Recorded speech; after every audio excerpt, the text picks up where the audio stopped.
Hey there, this is Marisa with Marisa Moments podcast, Healing While I Heal, where I share my real life stories and their healing translations. So let's just get straight into it. When I was a little kid, I never really spoke, right? Outside of the home, at least. Like when I was at home, I was comfortable, so I did speak. But whenever I went out, even if it was among like extended family members, I rarely spoke. And what I realized in hindsight, of course, is that I was a hypersensitive being. I've always been one.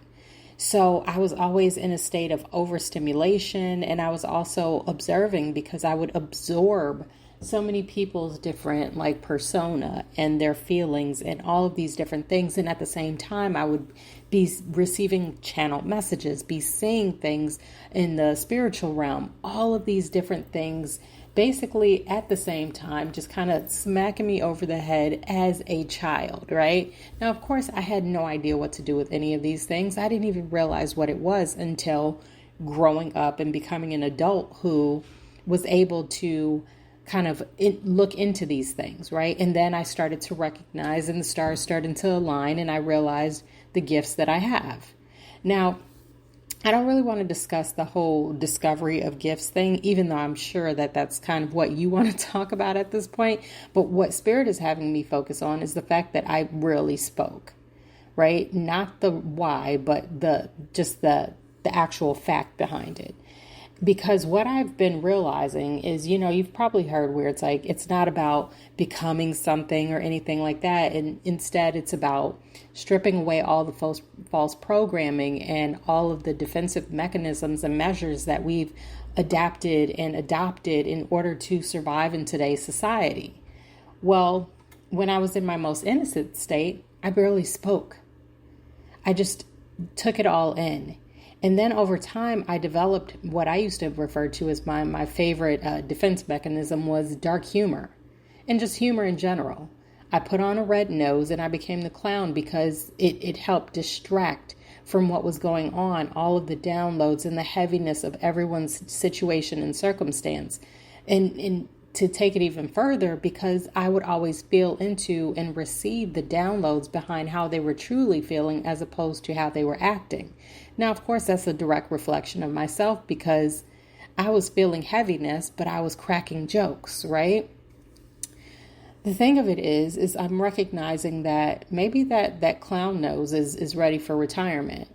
Now, am I saying that I don't have a sense of humor anymore? No, definitely not. I love to laugh. I love to embody that laughing Buddha minus the belly, right? Now that's all judgment right there.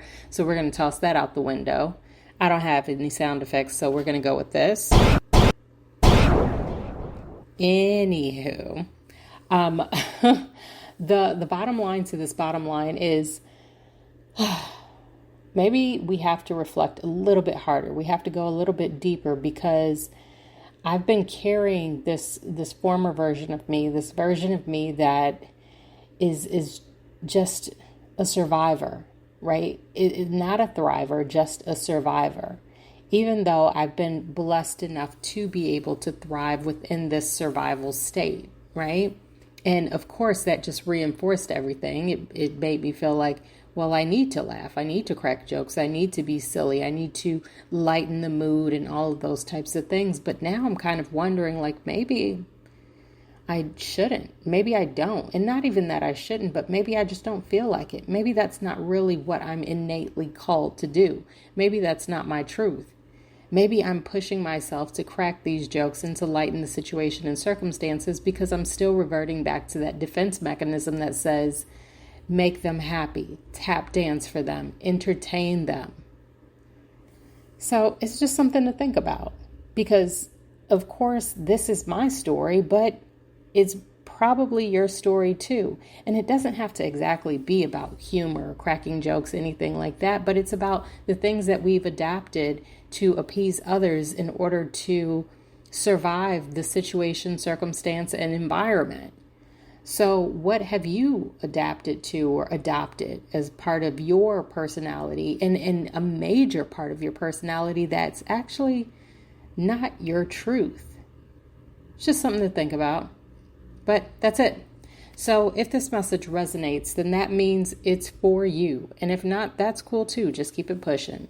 Either way, I thank you for listening, and I wish you the very, very best day ever. Until next time, you know the vibes. Peace.